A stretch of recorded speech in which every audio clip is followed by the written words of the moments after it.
welcome to the National Leprechaun Museum and to another one of our talking videos. Today I am joined by Eleanor. Thank you so much for having me, Lenny, and thank you so much for joining us. No props. How are you doing? I'm doing really good. I'm excited for today's video, and I'm excited to finally have you on a talking video as well. I know, it's been too long. I know. Of course now the museum is open and you and the rest of the storytellers are back, and it's absolutely fantastic. Yeah, it has been good and there's been a great response since we've reopened as well. So yeah, it's good to see people out and about again, living their lives. Yeah, and just as we were talking about before recording, the museum, the building itself is completely different. Yeah, the experience itself is different, the setup is different, it's like 60% changed. Yeah. And then also like to actually be in the building itself, there's new life in it as well now that it's the summertime and there's other people in here besides myself and Mark cooped up in the office. Other living humans are actually inhabiting the building for a change. Yeah. Which is good.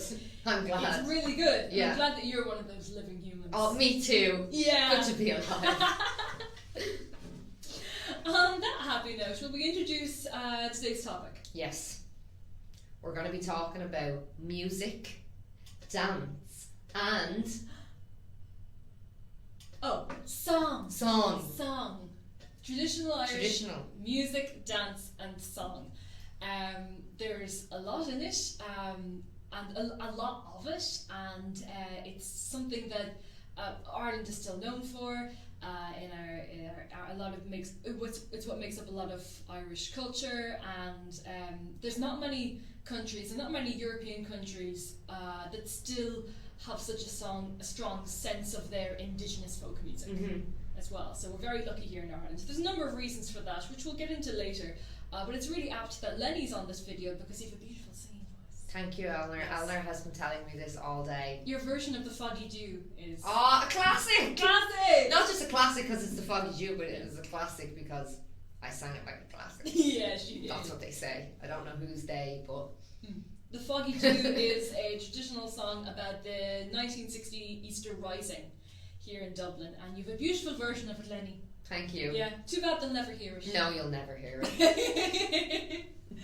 But of course, here at the Leprechaun Museum, we don't often in our talking videos get to talk about leprechauns enough. Yeah. We don't. Yeah, not as much as we think we should, not as much as people think we should. So it's nice that we get to kick off today's video talking about leprechauns and fairies. One of the main things we tell people or we impart to our visitors coming in about leprechauns is that they're primarily shoemakers. They make shoes for the fairies, but they also have a bit of a side hustle as musicians. They're often portrayed with a fiddle or a tin whistle or pipes. Performing and playing music for the fairies because the fairies are obsessed with dancing. Very strategic, as I normally mention on my tour. Yes. An incredible businessman. Yeah. In my opinion, the leprechaun is one of the smarter of the fairies. Yeah. And one of the smarter, we could say, branches within the leprechaun family. They're distant cousins. They are the smarter ones in knowing that to continue playing the music is going to get you more money. Yes. So let me keep doing this in order to gain more money from the fairies in mending the shoes. Because the more the fairies dance to the leprechauns' music, the more their shoes will wear out, and they have to bring their shoes to the leprechauns, the leprechaun shoemakers and cobblers to get their shoes fixed so they can get back on that dance floor. Yeah. Yeah. Yeah, I think we're going to need some leprechauns when the nightclubs reopen. Oh my gosh. We'll be the leprechauns. Literally sat in the corner. Yeah. Sat in the corner, making the shoes, fixing the heels back and the stilettos so you can get back out there. That's exactly what's going to happen. Yeah. Oh my god, that would be so handy. It's what's needed. Not what the people thought they needed, but what they do need. Yeah. Love it. Yeah. There's often the fairies' music and their sessions, shall we say, are often so they can go on for hours and hours and hours, even days and days and days, and weeks it's so in some cases. Weeks in some cases. It's so intoxicating, and they don't need like rest or food and drink like we do, you know. And they don't have jobs to go to in the morning really like we do. They can just keep the party going. Yeah. And there's often stories of say men and women wandering home after a night at another party, maybe a human party, and then they hear a beautiful music coming from a fairy hill, and of course they can't help but follow it. And they find a group of fairies dancing, and they're invited to join the dance, and they dance and dance and dance, and it's all amazing, and they think they've been dancing for a couple of hours, just the rest of the night. And then when the next morning, when the fairies are gone and our human makes their way home again, they might have actually in reality been gone for years. Yeah. Music tends to be the introduction for a lot of the characters of traditional folk stories in Ireland that leave our world and enter the other world. It happens through this very beautiful, very hypnotic music, and sometimes it could be either singing as well, mixed in with the music, and that means you're shifting from this world to the next world via the music of the good folk. Leprechauns being master musicians, meaning that you're going to follow that music because it's like you have no other choice other than to follow it. Yeah, you're going to go with them. That's a really great on point. The journey. Yeah.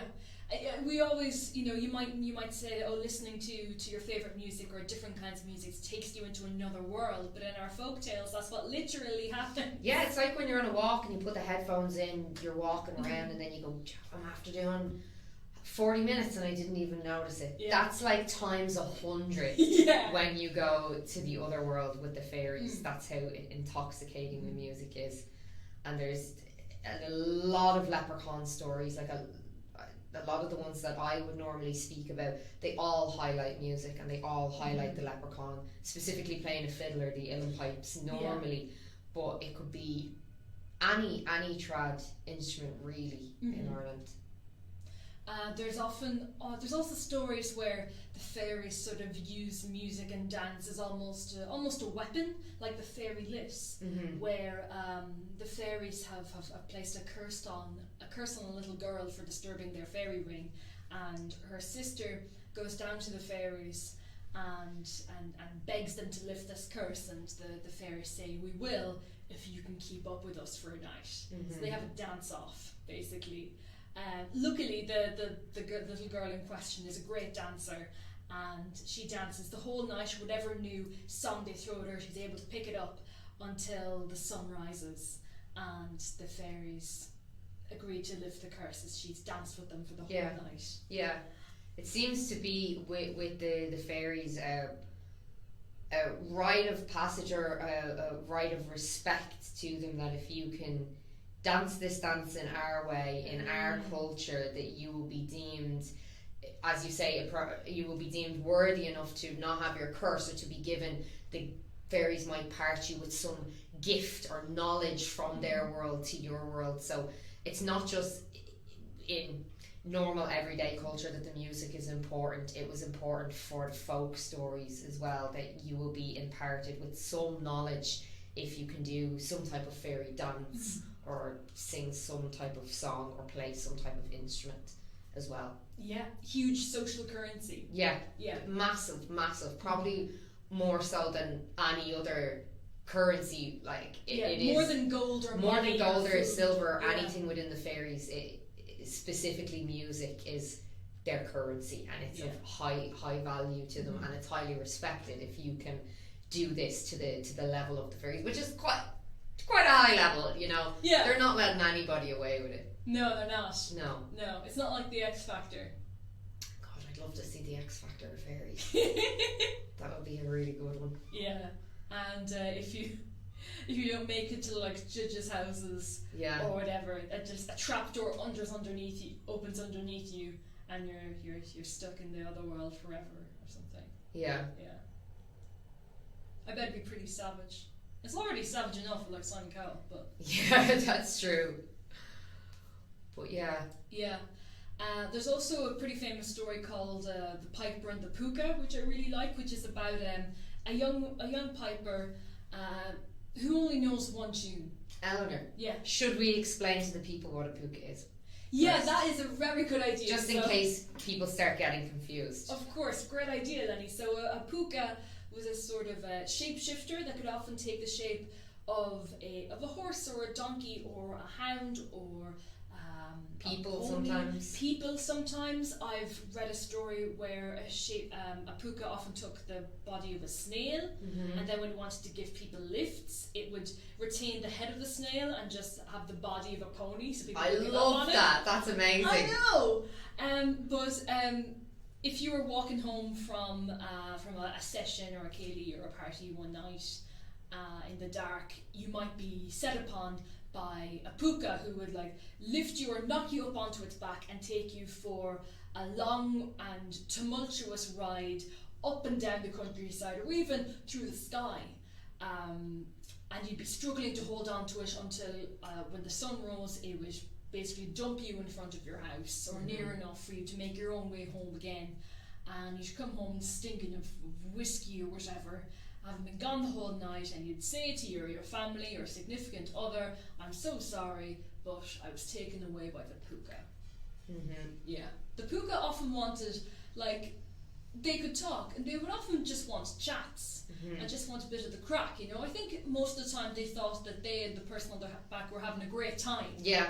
You know? I don't think there was anything that Sinister at oftentimes play. that's sinister or malevolent, you know? I agree as well. So the Liam, our young piper, only knows how to play one tune, but he plays it well enough, so he's often called to parties, even though he just plays this one tune over and over again. A bit like the guy at the party who breaks out his acoustic guitar and starts playing Wonderwall. Some might say a bit like Michael Flatley. The same tune over and over again. And he's coming home from a party one night. Liam, not Michael Flatley.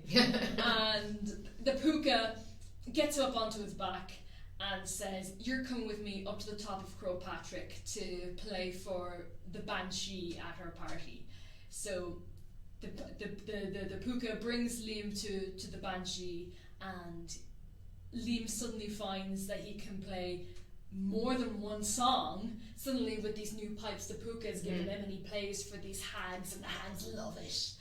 They can't get enough of Liam, and he plays all through the night for them until the sun rises, and he's given that new set of pipes and some gold for entertaining everybody at the party. And then the puka brings him home, and he goes to his mother and he says, look at this amazing night I've had, but he tries to show her the gold, but it's just turned to leaves. Yeah. And he tries to play the new song on his new pipes, but it doesn't work until he plays it on his old pipes, I think. But it's not a story with a huge amount of conflict, really, apart from I can only play one song. But they are both trying to gain something off the other. True. Because the puka's trying to gain whatever his need is for him to go and play for the hags. And Liam is trying to gain something off the puka by someone from the other world. You might be given, as you say, gold or silver. Normally, if you are given gold or silver, you cannot take it from the other world. Yeah. If the leprechaun has gold and silver, and they both turn into different substances when they're taken from the other world to this world. I imagine that is the same situation that's going on there. Yeah, not exchange rate is just criminal. And a lot of puka and leprechaun stories are similar in that sometimes there isn't a great amount of conflict that's actually happening within the story, but it's more so. It's more about the experience, the series of events of what's going on. Yeah. I completely agree with you. And in that, talking about previously going with the fairies, and if you're enjoying what they're doing, if you're doing, playing your instrument or your dance or your song to the highest quality, that they will give you a gift of knowledge or some skill, and that's exactly what's happened here. He's been given the skill to be able to play the magic pipes. I think Liam is like, we don't really know, because it's not like there aren't other songs in Galway he could learn to play, but I like to think it's something like that fear's holding him back, that he's gotten this good, and people people like what he does, but it's the fear of trying to be better and failing that sort of holds him back. But throughout the night, when he's forced to have a bit more variety in his repertoire, to be pushed out of the comfort zone, you know? Yeah. And that's something you need, I guess, as an artist as well. Yeah. Yeah. Yeah, absolutely. And I think not only are you being pushed out of your own comfort zone, there's a stake involved in what he's doing, because not only are you involved with the Kylocks, the witches around you, you're involved with this puka, and what if I don't do what they want me to do? What could happen to me? Yeah. You know, so there is a pressure there on both sides. I want to do better, and I also have to do better within the situation, which again tends to be a highlighted theme that comes up in a lot of banshee or ghost or leprechaun stories as well. So it is a reoccurring theme, as is, as we say, learning to play some type of instrument as well. Great motivator. Great motivator. It was said that beautiful harp music that was composed around the 18th and 19th centuries was said to have been overheard by those composers, by the harpists. No, I'm going to start that sentence again.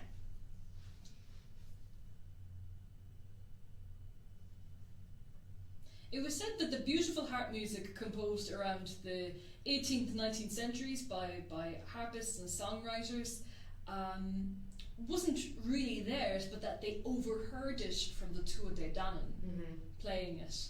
And I think that brings us to the father god, I guess, of the Tuatha De Danann, the Dagda.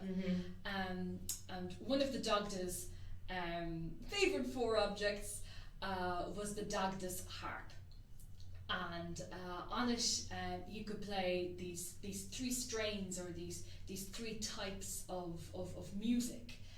There was Gyantry, which was the music of happiness, Gultry, the music of sadness, and Suantry was the music of sleep and meditation. It would put you to sleep. It was so relaxing. And there's a story where the Fomorians are brave enough to steal the Dagda's harp from him. And so the Dagda and his son have to get it back. So they go and they find where the Fomorians are feasting, and the Dagda's harp, his own harp, they have it on the wall. So the Dagda steps forward and he beckons the harp to him, because it would go wherever he called. So it comes to him, and the harp kills 9 people along the way.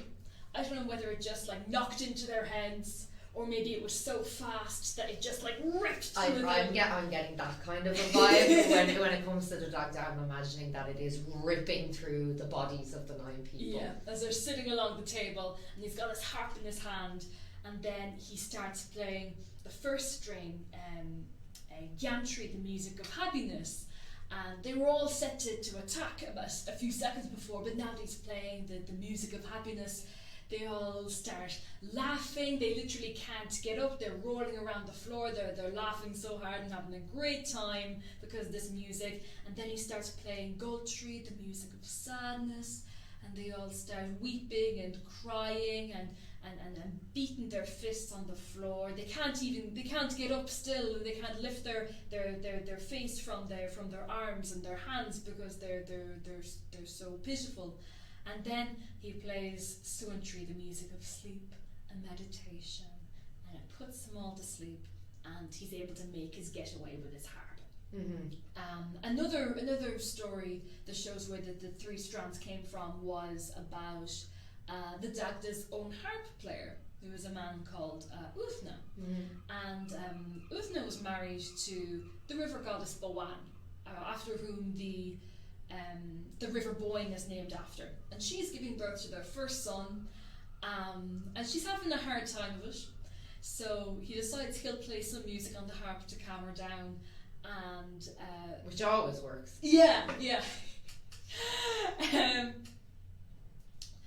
And the first type of music he plays for her is Gyoltry, the music of sadness. We don't know how he thought this would help, but she starts weeping and weeping and weeping, and but is distracted from giving birth, basically, and that happens before she knows it. She's caught up in her own sadness because of the music, and they named that first boy Gultry. And then the second time she's pregnant and she has to give birth, Uthna goes to play her music again on the harp, and he plays Gantry, the music of happiness, and she has a great old time. She can barely push because she's laughing so hard at the whole ordeal and the whole occasion. And so it's a very easy birth then, because she's so relaxed. And they named that son Gantry, and then on her third pregnancy, Uthna goes to play music for her again, and she's so relaxed by it. He's playing Suantry, the music of sleep and meditation, that she falls asleep, and the baby comes out while she's asleep, and when she wakes up, they decide to call that boy Suantry. And of course, all three boys grow up to be great harpers. Why wouldn't they? Why wouldn't they? The logical They're literally explanation. born to the music of the harp. Mm-hmm. Yeah. Yeah. But it's really interesting how they sort of identified or broke down or separated these three powerful things that music could make you feel: happy, sad, and relaxed, or sleepy. I don't know how. Now, the modern harp is very different from the early Irish harp, but I don't know how hilarious harp music is. It's not like the kazoo. No, it's not like the vuvuzela in any way, shape or form. But I could imagine how it would easily make you feel any of those three emotions. Yeah. Merry, maybe. Merry, yeah. Yeah. Like, you're not going to feel fairly angry listening to the harp. No. It's not like an electric guitar or... No, it is a very... It's a good instrument in regards to what he's doing with it. Yeah. Of what you're trying to gain from the people around you. Also, I wonder... Looking at your heartstrings. Yeah, I wonder how close he needs to be to get the harp back. Because because he can he can beacon it to come, but I wonder how close he would need to be. I don't know if it's a case of if the harp is at Malin Head, he could be at Mizzen Head and summon the harp. Yeah, because I'm thinking of Mew Mew, Thor's hammer. Oh yeah. And he can beacon it from anywhere, and I'm like, that's very convenient though. Yeah, and I'm thinking in Irish folklore nothing is simple and everything is incredibly difficult. So I'm thinking that's not the case. Yeah. That this would be in maybe looking distance of it. Yeah. Yeah. And also because the Fomorians did steal it, but why would they steal it if he knew that he could just call it back? I mean. Is that a plot hole? Maybe they were that's what I'm trying to thinking. Draw him out, or something, or get him somewhere, so that they could fight him or something. But then he started playing the harp on them and completely manipulated them and took over their minds, just like the fairies. Yeah. There's a lot of that though, of being able to essentially control the minds of people with said objects that are from the other world as well. Yeah, I can't stop thinking if he's able to beacon that now. Because you're essentially the most powerful person who could live if that's the situation. Yeah, as the most powerful harp player. Well, no, because you can essentially mind control everybody. Oh, right, yeah. So you can just kind of have no one ever fight you in battle ever again, because you can just play the harp. But then it would be in the distance of how you would be able to hear the harp. I'm guessing they didn't have speakers back, when that day was ruling. No Bluetooth, so there's no subwoofers going on. Yeah. So I'm thinking that that's not what's going to happen, but I would like to see that happen. Yeah. If anyone out there wants to make that happen, I'm all for it. Yeah. Absolutely. Electric harp. Yeah. Plugged in. Yeah. I'm here for it. Yeah. Speaking of how powerfully music can play with or influence our emotions, that sort of brings us to keening. So keening was a type of traditional lament almost that was performed at funerals, not at wakes, which we talked about in a previous video, but at the actual funeral itself. So keening comes from the Irish word queena, which means crying or to cry.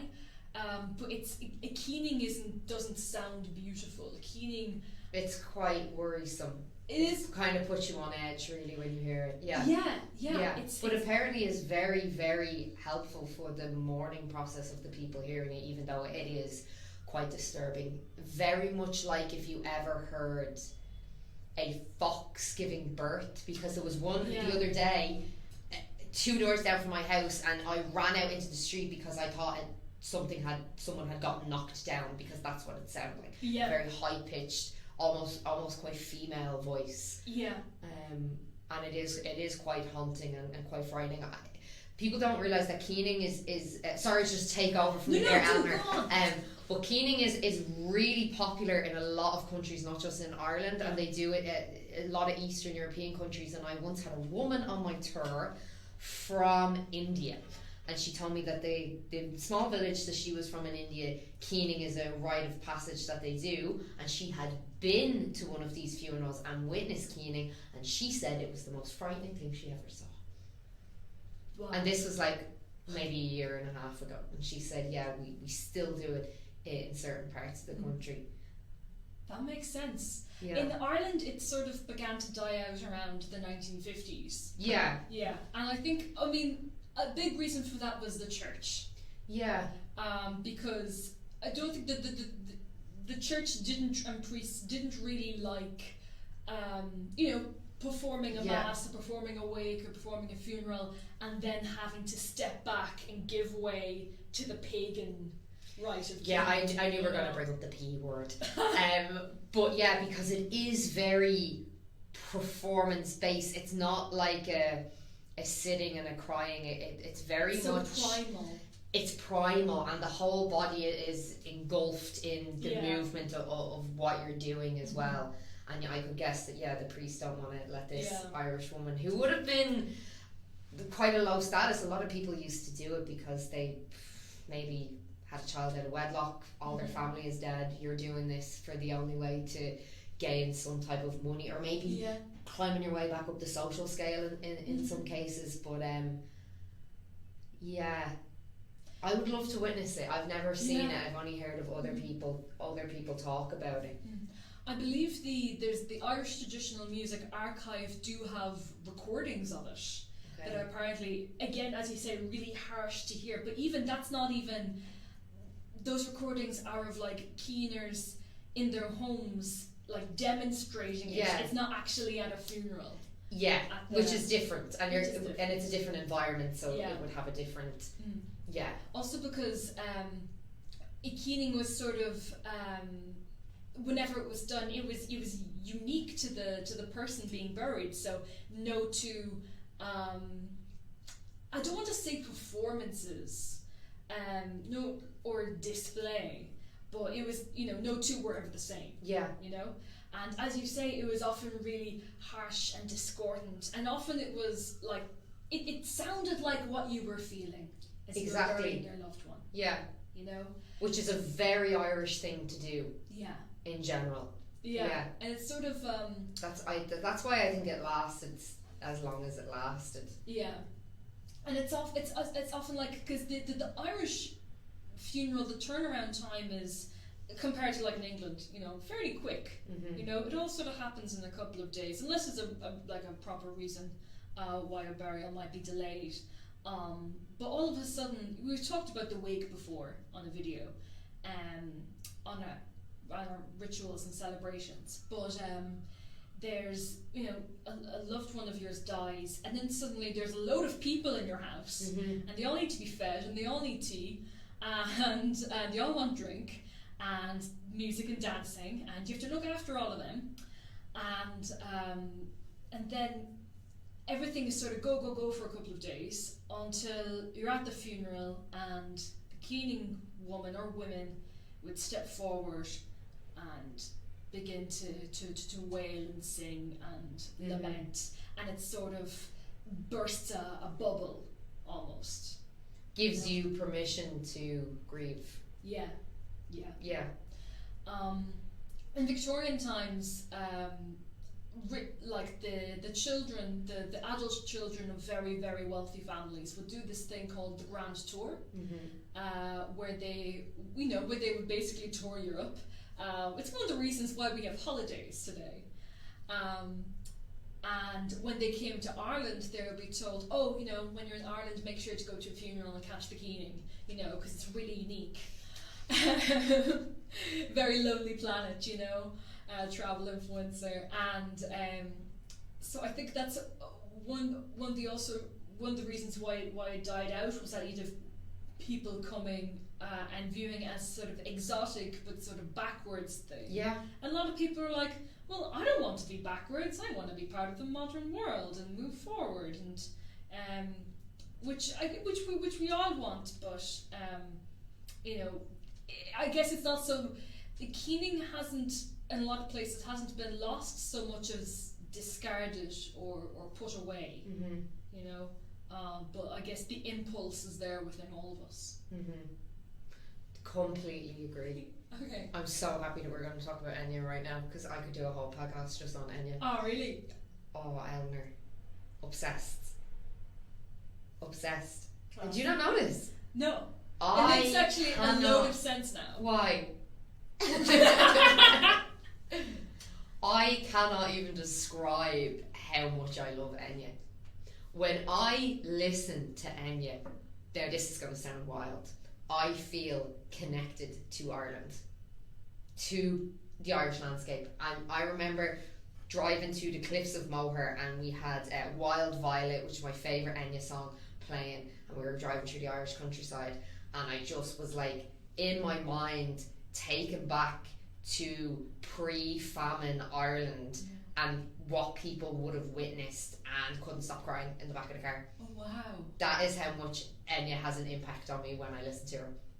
I love her. I think she feeds into this primal, and she did something very unusual in that Enya's music is popular music, yes, but it's also sean-nós and trad music, which would not be considered popular music in the time that she was doing it, 90s, early 2000s. But she tapped into something that is very much, when you listen to Enya, you feel Ireland. That's what I feel like when I listen to her. And when I've lived in it's the same with the Dubliners. When I lived in different countries, I found myself listening to a lot of the Dubliners and a lot of Enya, because I wanted to feel the connection to Ireland when I wasn't here. And both of those, you get both of that connection through Enya and the Dubliners. Yeah, absolutely. When when you listen to into the Dubliners,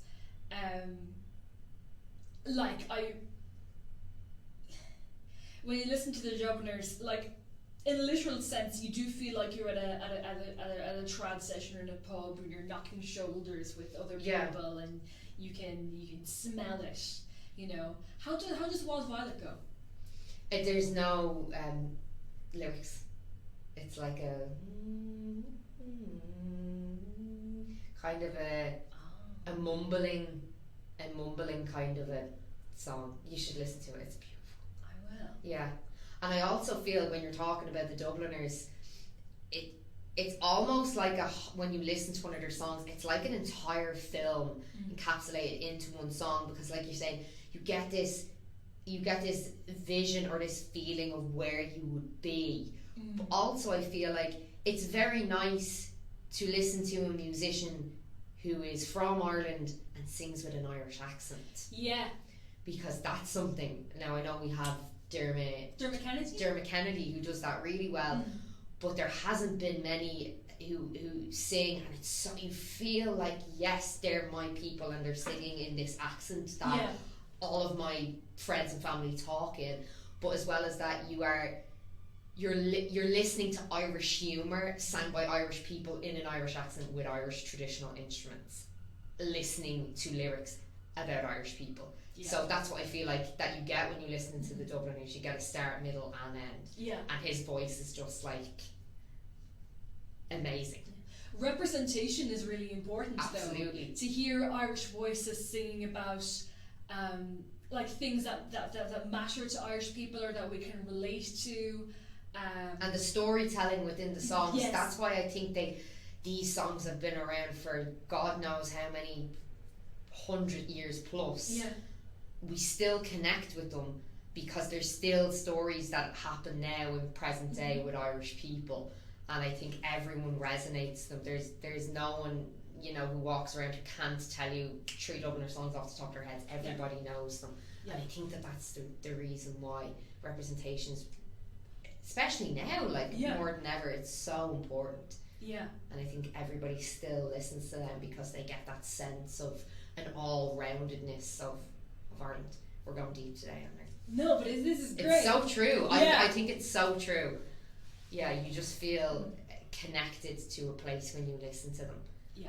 I remember going to a live trad session in the Cobblestone does it, and you can go and sing. Yeah. And I went, and it was just all, now it wasn't any musicians, it was just random people. You could pick a trad song, you could go and sing, and it was amazing. And you're not going because these people are opera trained singers, you're going because they're telling a story and you want to listen to the story of what they're singing. And I'd never been to it before, and it was fantastic. It was so good. Highly recommend. The Cobblestone, I think, is going to be opening up again pretty soon indoors. Yeah. I don't know when live singing will be back, but I can't wait. I'm so excited. Like, you know, visitors to Ireland when they come here are always encouraged to go to the pub, go to a trad session, but that's because we know it'll change you, you know, and that's like, oh, there's a lot of stuff torn about what the true Ireland or the real Ireland is, but that's a huge part of it. Yeah, yeah, and I think there's a resurgence of it as well now. Yeah, that people want to go and sit in a pub and they want to listen to Irish music. Yeah, you know, especially after the year we've had. Yeah, and I think you're going to notice it even quicker now after, you know, I hate to say the COVID word, but I think you are going to notice it an awful lot more now than before. It's about the community as well. Yeah. You know, about sitting with a group of people, some you know, some you don't, and listening and being part of something. Yeah. Yeah. That's a huge thing in Irish culture in general. We want to be part of it. We are communal. There is, and I think even with COVID, there was a massive sense of community. Yeah. With people coming together to make sure that everybody is okay. You know. You spoke about how when you were living abroad, you used to listen to Irish music to feel connected to home, and that's one of the really big reasons why we still have Irish traditional music and why it's so popular. You know, because of emigration and immigrant communities, especially in the UK and the US, but worldwide. Taking this music with them and finding new audiences and new ways to perform it, and you're also connected to people.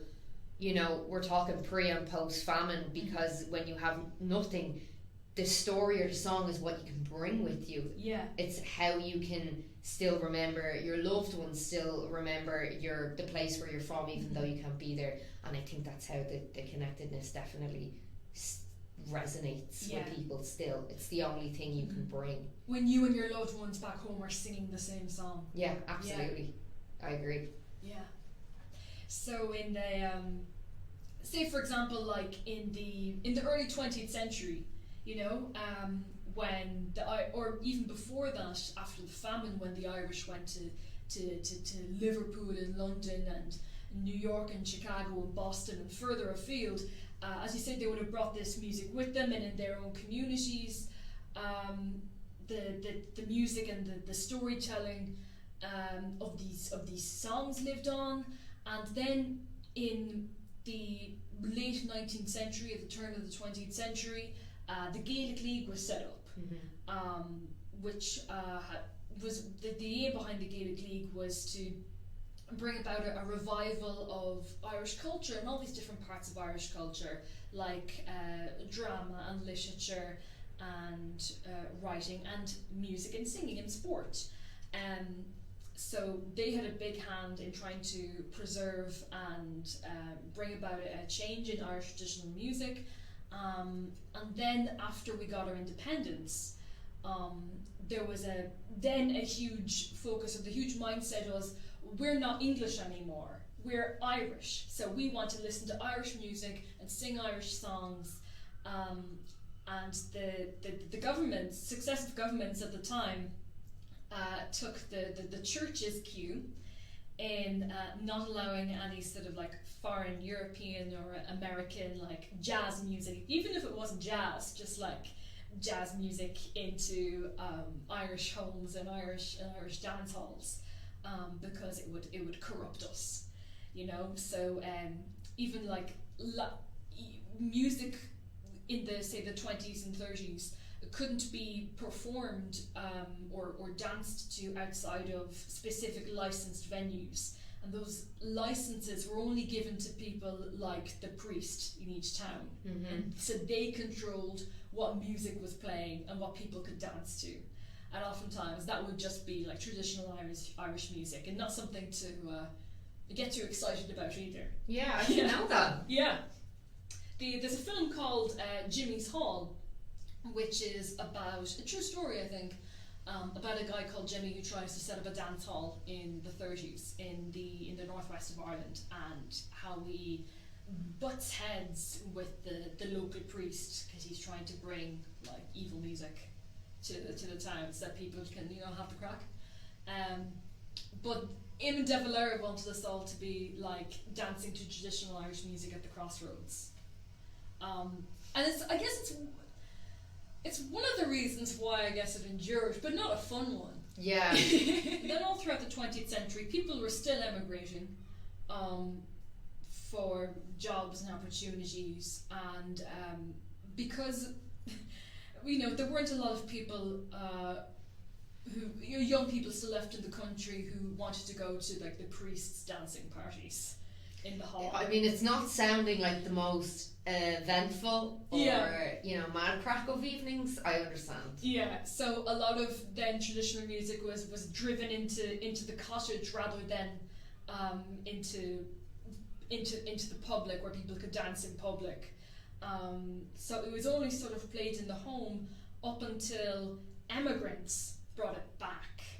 So, as I said, in especially in places like in America where the Irish built up their communities, in Boston and Chicago, Irish music became really popular, and these immigrant musicians who went to, say, America and started recording Irish music and making records, when they came home back to Ireland, both the records and the musicians, people discovered that, oh, this is actually popular abroad, and discovered new ways of performing and making and listening to it. And this continued as well, especially when people in the 60s and 70s went to the UK and started making Irish music over there. At the same time, with the Troubles kicking off, Irish communities in the UK were just generally marked as suspicious, you know, and that they couldn't. The British government didn't feel like they could trust Irish people, and British people in general didn't feel like they could trust Irish people because we were all terrorists. So then when the Clancy brothers and Tommy Mackem and the Dubliners started recording traditional Irish songs, it was among Irish people in the UK that really took to it and could listen to something that they felt like was theirs, you know, and that's how they got so many top 10 hits. Even though a lot of other maybe British people or British radios didn't really want to listen to Irish music, it just became so popular. Yeah, that they were forced to. Yeah, it spoke to, as you're saying, the Irish experience of being over in the UK and missing home and wanting to be home and drinking with your friends, you know. Yeah. And that's one of the main reasons how it spread. There's also another sort of part of Irish music that sprang up at the time were more sort of a different kind of lament than queening. A lot of songs about emigration, a lot of rebel songs and songs about the military, whether they were about 1916 or the War of Independence or the Civil War or the Troubles. One could call it propaganda, but not if you're the goodies. So not if you're the good guys. It's not propaganda. There were songs that described, the battles that the brave Irish lads fought, against the English, and mythologized and immortalized fighters or people who were executed, like Pierce and Kevin Barry, especially because he was executed so young. There are lots of songs about him, and it's just like you were saying, though, there's a whole lot of emotion and connection to Irish music and traditional Irish music abroad. But of course it wasn't. Well, it's, I think, because connected to real events of death, depression, famine. Yeah. I mean, you're singing about real people with a real life experience, so it touches a part of the soul that, the top 10 on the radio today are not going to fill that void for you, Or like the songs that say if you're in England in the 60s, a lot of the songs on the radio then aren't going to describe your experience if you're an Irish immigrant, who's struggling to get by. It's, was it Lulu and Sandy Shaw, who are fun, but and pop music is meant to be fun a lot of the time. It's what's popular, but that representation was really important. And it also made, because what we call Irish traditional music was, up until a point, just Irish music, right? And then when, say, just as we were talking about with keening before, modern music eventually, or modern European and American music eventually reached Ireland, and young people wanted to listen to that, and the Irish music and what we call traditional Irish music sort of became sidelined or belonged to older people. The rise of, say, the Dubliners in the UK and how popular they got was one of the things that made sort of Irish music cool again. Yeah, I completely agree, and I think the same thing is happening now with Irish singers who are bringing back traditional Irish music. It's becoming cool again. It's not just something that your granddad used to listen to. People want to be involved. And people want to tell their own stories and modern stories through traditional Irish music as well. And I think of what you're saying, we're only trickling out of this, post English ruling Ireland really recently. So I do think there is a sense of maybe we're only beginning to get that ownership of ourselves again. So that could feed into why it's now becoming more popular, why more people there's a what do they call it? There's a platform for it, if that's the right word to use. That people want to be involved, they want to know about it, because we're starting to come back into our own again of being Irish and what that means to be Irish. I do love Irish popular music though as well. It is on the Irish music charts here. It's not it's mostly populated by international artists. And there's always these calls for quotas, the radios should have to play Irish artists some amount of the time, but it's discrimination to it's not, they're not allowed to discriminate on the basis of ethnicity or where the music is coming from. In France they got around this by saying, the radios have to play a certain amount of French language music. So that means sometimes they play, that sometimes music from Belgium, say, is part of that, or Montreal, but it still helps. But unless you're listening to Radio na Gaeltachta, or the RT's Gaeltacht or Irish speaking radio channel, you don't really hear a lot of Irish language music on the radio either. I don't think I've ever heard Irish language on the radio music. Yeah. Ever. Unless it's like the Coronas doing a cover, an Irish cover. Yeah. Yeah, no, I really don't think I've ever. Only Irish popular music, which in some cases still tends to have that base of folk. That is a theme that tends to run through it, even if it is popular or jazz, or there is still an influence there from trad music that gets kind of shoelaced through. Yeah, like you said, Enya, and then as the sort of the decades wore on in the 20th century, artists like the Pogues, who were over in the UK and were very influenced by punk, but also Irish traditional songs, you know, and they got really popular, and now we sing Fairy Tale New York every Christmas all around the world. Celtic rock started in around the 70s, so rock music influenced by Celtic or Irish traditional music, and also the themes. Horslips became a big pioneer in terms of Celtic rock and put out a lot of concept albums around say the town, and you know, Dark Doom is a big hit that people know these days. In America they have the Dropkick Murphys. Not as good. No.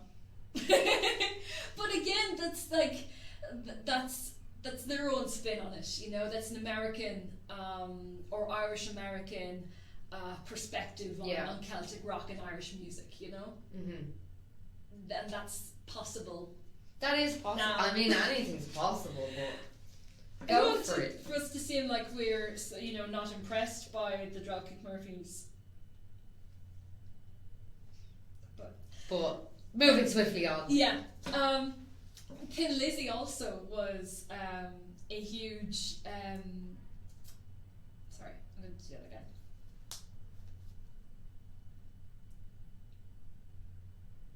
Another early act when it came to Celtic rock or using Celtic or Irish influences in rock music was Thin Lizzy, especially when they brought out their own version of Whiskey in the Jar, you know, and made that like cool. Because before, you know, as I was coming over the Cork and Kerry mountains, I met with Captain Farrell and my money he was counting. And then Thin Lizzy did electric guitars and made it cool, and that became a hit. And then in the late 20th century, a lot of singers like Enya and Sinead O'Connor used like sean-nós styles and sean-nós influences in their singing and their performances, and today there's acts like Lankum. You know Lankum? They're sort of like a Dublin band who play traditional Irish music, which has gotten really popular in America as well. But it's all like, it's sort of really. Sometimes it's really sort of haunting and sad. They do covers and original stuff, but like there's a song they have from a couple of years ago, Cold Owl Fires, which is about the 2008 recession, you know, and being on the dole, which, you know, was not, which is obviously something from our lifetimes that we remember, but is, you know, also a recurring theme in Irish music over the past century. And it's really cool, and I think they're taking trad forward, you know, and even Hozier, you know, because Hozier's influenced by a lot of like American rhythm and blues and American folk music, and a good bit of that would have taken influence from Irish music. Full circle, you know, and also a lot of people think Hozier's like a fairy. Yeah. We can nor confirm nor deny that Hozier is a fairy. Quite a big one if that is true. Yeah. And Keela is a really popular Irish band that if you've ever listened to, or if you've ever seen one of the cartoon saloons, films, especially in their sort of mythology, folklore trilogy. You'll have heard Keela because they perform the soundtracks, and they take a lot of like New Age and world influences into playing Irish and Celtic music as well. But one of the main things. Hang on. I'm going to end this section, and then I'm going to start talking about dance.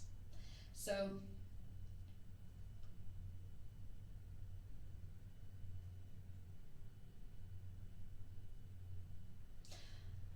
As you said, it's amazing that we've sort of come full circle in that you can now listen to Irish acts on the radio who are taking influences from traditional Irish music and bringing it forward and making it new and relevant, I guess, for modern audiences. We don't know a lot about how Irish dance was or how people danced before the 17th or 18th century. Yeah, to me, my understanding is that at that stage it was a culmination of Irish dance, some form of English dance, and some form of French dance that was all mixed together in a pot, and that's what they were doing, which is light years away from if you were to go and see Irish dance now, what you would be presented with. Yeah. I think I would have loved to see it in the traditional form, because I know there's places in the west coast of Ireland that do earlier renditions or teach earlier renditions of Irish dance, which I think I personally would find more interesting. Irish dancing's too rigid for me. Yeah, I understand there's incredible skill and involved in it, and strength and discipline, but for me, I'm a bit more wanting a bit more fluidity in there. Yeah, a bit more arms action. Yeah. But it seems to just, I think, become really big in America of the last 30 years or so, and because of that, I think we've had a resurgence here. Yeah. Of it. Once we know that, like, Americans or people abroad who we think are better than us respect things we do, then it makes us feel a whole lot better. Because there's a lot of places we respect ourselves. Yeah, a lot of places now do Irish dancing day, like classes. Like you go, you book in. It's not even competitions. You go, you book in, and you're with two Irish dancers, and they show you Irish dancing. Oh wow! And then you leave. Like ballet bar. Yeah, a lot of the places in Temple Bar do it, I know, and you can just go in and pay. It's a lot of hen do's because I've worked at them. Oh really? It's a lot of hen do's that tend to go, and they kind of do it for the crack and do the Irish dancing. But I can't imagine you're going to get very skilled in a 2-hour crash course of Irish dancing, because speaking from us growing up in Ireland, everybody starts very young. Yeah. And it depends, like a lot of people do it till their early teens, and then normally if you continue with it, it's going to be something you're going to do maybe professionally. Yeah. Because especially now there is the demand for people to go worldwide with Irish dancing. Yes, indeed. Especially since Riverdance. Oh yeah, since the... Wow. Yeah. Yeah, so Riverdance, if you've lived under a rock, is a massive stage show that tours the world based around Irish dance and Irish music, composed by Bill Whelan. It was originally debuted as part of the Eurovision Song Contest's interval show in 1994. They did it just for my birthday. Oh really? Oh, 94? Yeah. Oh. It was my first birthday. Wow. Yes. I believe it was written for me. It is a beautiful piece of music. And it's gorgeous. Singing it. Yeah, it is gorgeous. Yeah. From my understanding, it's very different to what Irish dancing was to what Riverdance presented as Irish dancing. They lifted up their arms. Now, guys, anybody knows anything about Irish dancing is your arms are meant to be near staples to the side of your body, never to leave, never to touch another human being. Above the waist, there's no movement. This is all sort of standardised in the 20th century. Above the waist, there's no movement, and you dance on the balls of your feet very fast, or your heels as well and your toes, and it's all very fast, and you jump a lot. Yeah. I did Irish dancing when I was 4 or 5, so I know.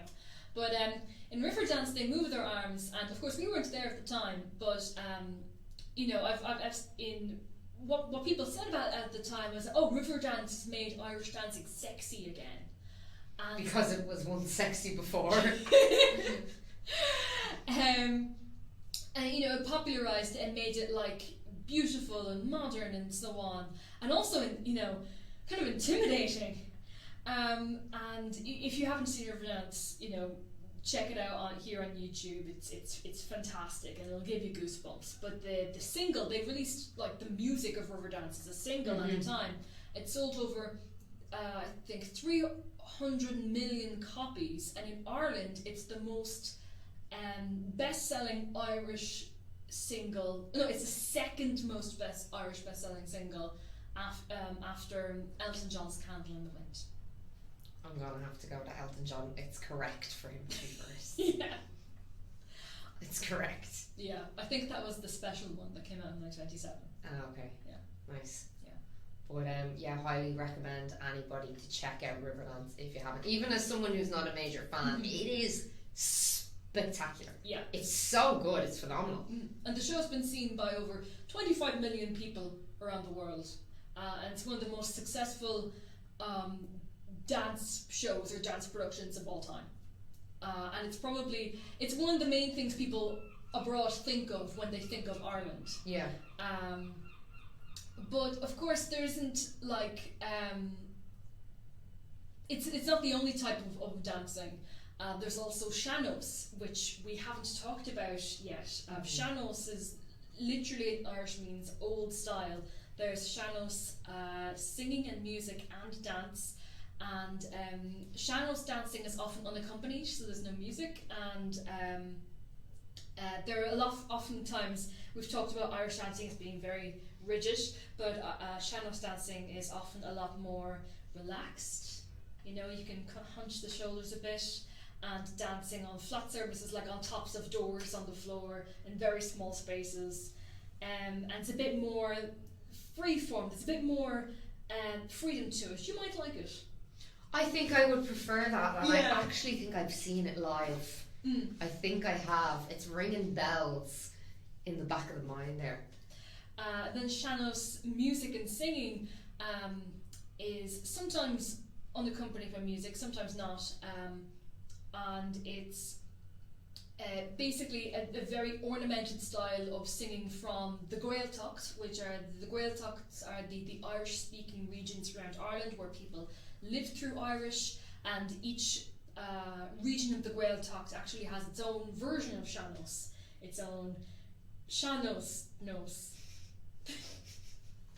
I'd say you've been dying to say that joke all day. No, actually, I just thought of it. It's spontaneous, and it's called Witch, except it's not. I'm probably going to get cancelled by sean-nós practitioners. If there's anyone you're going to get cancelled by. Yeah. So sean-nós songs describe what people were actually going through as well, in terms of love and loss and emotions and sadness, and the things that would happen inside and outside the home. And there's a lot more interaction between the singer and the audience a lot of the time. So the audience might sort of cajole the singer and go on, and they and cheer at their favourite parts. And oftentimes the singer might just close his eyes or close their eyes throughout the whole thing as they're singing sean-nós, and this is meant to be, to help with concentration a lot of the time, because oftentimes the sean-nós songs could be a bit long, or you might know them by heart and you're trying to remember it, especially since it's so ornamented. Sean-nós is still, again, it's not as, when people think of traditional Irish music, especially people abroad mightn't know about sean-nós in the same way they might know about the Dubliners, but they're still sean-nós still very popular in different parts of Ireland, especially in the Gaeltacht, so around the west or the south of Ireland. There's still sean-nós competitions, and it really is something, like you say, that sounds like Ireland and sounds like us.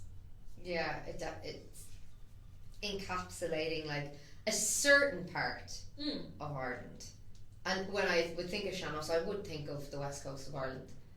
I'm not really going to think of, Dublin as much when I think of it. Whereas with Dubliners, I would think of Dublin. That makes sense. Yeah, not just because of the name, but because of the stories that they tell. sean-nós is telling a different story to what the Dubliners are telling. And a lot of the times it's just certain types of high-pitched melodic sound to some very basic music. And I know that doesn't sound terribly entertaining, but it is. Yeah. It's really beautiful. It's really beautiful. Honestly, just go and Google some sean-nós singing for yourself, and you will be surprised at how soothing it is. The Cobblestone also do sean-nós as well. Really? Yeah. I haven't and been they to that. teach classes in sean-nós. I'd love to do that. Oh my god. No, this will be my new thing now for the next 6 months. Yeah. That'd be brilliant. Yeah. The Cobblestone is a pub, we should say, in at the top of Smithfield Square in Dublin 7, and it's very well known, as you've gathered by now, for its traditional Irish music sessions.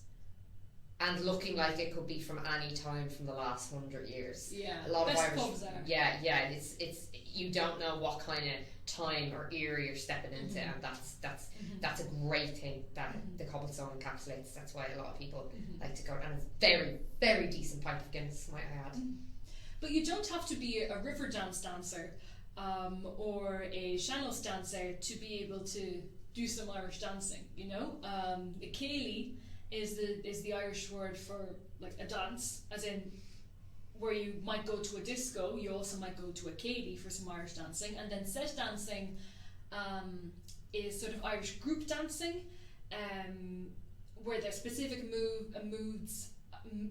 moves for different pieces of music or airs or sets. Oftentimes these days, I've found most of the set dancing I've done has been at weddings. Have you done that? Set dancing? Oh no. The Siege of Ennis? No. No? I've not done any of that. There's 8 people and you're like... I don't think so, no. I know exactly what you're talking about. Yeah. But I don't think I've ever done it. Really? I think the only place I've ever done that was in the Palace Bar on Camden Street. Because, let me tell you this, another fact about Ireland. At the end of a night in a nightclub, a lot of places like to play the Irish national anthem. And so when they do that, a lot of people like to do this procession of an inwards and outwards motion. I think that's the only time I've ever done it. Oh, really? Was there, yeah. Wow. In 21st century Ireland, Irish music has become a lot more diverse and interesting, even though, as you say, there's sort of a resurgence of interest in traditional Irish music, but different artists and different genres have taken up these influences and used them in really new and interesting ways. We mentioned Hosier and Lankum a little while ago. I wanted to mention the folk singer Lisa O'Neill, because she has a really, really, really interesting voice. Okay. That some might consider harsh, or but it's really, really interesting. Lisa O'Neill, Potholes in the Sky. That's a great song to hear it on. And then of course now we're making Irish-born, Irish-grown rap and hip-hop as well. And spoken word. And spoken word, which is really interesting. Yeah. Continuing on the storytelling tradition. Yeah, which that's kind of taken a bit of a life of its own in the last 2 or 3 years as well, because again, it's sung in a very specific to Dublin, inner city slang, with a Dublin accent in a certain tone and in a certain kind of frequency as it's sang, and it's lovely. There is a guy who has a brilliant album called For Those of You I Love. For Those I Love. Yeah. I have a love and it never fades. Yes. Yeah. He's great. Brilliant. It's a brilliant album. Yeah. And there's a lot of people now, I think that's becoming a really, really nice thing is this kind of, I don't know if it's a resurgence because could you classify spoken word as, something people were doing traditionally? Probably. Yeah. It probably just had a different name, but that's something that's really, really nice. And also there are some artists who've come out with rap with sean-nós in it. Yeah. Which is really nice to hear. And you mightn't think that would go well. It does. If it's done well, it's done well. Or rap in the Irish language. I'm a massive Kneecap fan. Yeah. Do you know Kneecap? I've heard of them. They're from Northern Ireland. They're from Belfast, and they sing os Gaeilge and in English, and they combine it together in rap about Northern Ireland and the struggles in Northern Ireland, and they're amazing. You should check them out. Fantastic. Yeah. I'm a fan of Denise Chyla. Okay. She won the Choice Music Prize a couple of months ago, which is like the Irish Mercury Prize for like best Irish album. And she's an Irish singer and rapper, and she's got beautiful lyrics, and she's in a beautiful voice. But she's got a song on Shaw, and the chorus is like, "Oh, I'm your black James Bond on Shaw, Spice Box Taxi by the Centra on Shaw, Spain and Moon remix." And she brought out a song only a couple of days ago at the time of recording called 061, which is about being from Limerick. Okay. And it's like we've never, it kind of like we were saying before, unless a battle or an ambush in the War of Independence took place in your town, or you're from Dublin, you don't really get to hear music about where you're from. I think now. We should, speaking of Limerick, Yeah. and speaking of current Irish music, we need to give a shout out to the Rubber Bandits. Yeah, who are an amazing band who speak about all things to do from the famine to the occupation of Ireland to anything of current affairs, Irish politics. It's all very irreverent. Immigration, housing crisis, and they are brilliant. So for anybody who's not from Ireland who might know who they are, they should check them out. And I wouldn't say don't go to their most popular songs. Listen to some of the songs off the albums would be my suggestion to you if you're thinking of delving in, because they are doing some great work with some of the songs they've created over the years as well. And some might think that a lot of this seems like really political, but a lot of Irish trad was also about the issues of their day. So it's all part of a tradition. Emma Langford is also a really interesting, a really cool folk singer from Limerick, who's coming up, and she's going to be huge, folks. Exclusive. Yeah, exclusive. Who's it called? Tolu Make is a really beautiful Irish singer who's she had that cover of N17 by the Saw Doctors around Christmas time, which is a really popular Irish song about going home and missing home, that she gave new life to. That became really popular here, and she's gonna go far. And then Kojak is a really popular Irish rapper as well. Is this the guy with the split hair? I think so. Half as black and half as blonde? I think so. I think, yeah. Yeah, because I watched the Jameson Festival this year with all the singers in it. Oh yeah. I'm pretty sure he was there. Yeah. Jafaris is a really cool Irish rapper as well. You wouldn't think that if you were outside of Ireland that Ireland has a huge rap industry. It does. Yeah, and it's growing. And it's quite good. Over the last 10 years. Yeah. And right now we're hitting a wave, you know. And it's sung with an Irish accent, which is so great to hear. Yeah. You know. It is. It's lovely to hear. Yeah. Because there's a certain way you can actually hit the rhythm and the speech of what you're saying. Yeah. That's in our accent. That mightn't necessarily, if you're trying to sing in an American or an English accent or something like that, you might have. So it's really nice to hear. Yeah, it is really nice to hear. Nice to hear your own voice. Your own on the radio. Yeah. Yeah. My Not voice radio, one day. but like Spotify. Yeah. But it's really interesting to talk about,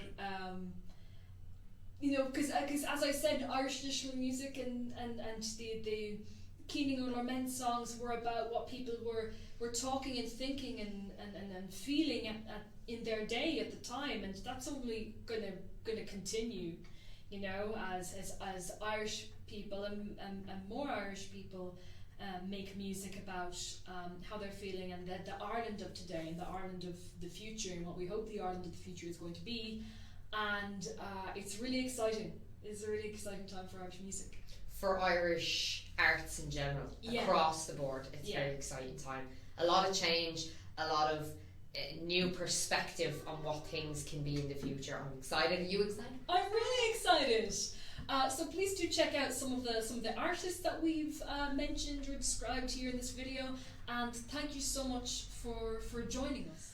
Well guys, that's all from us here today at the National Leprechaun Museum, and another one of our talking videos. Massive thank you to you, Eleanor.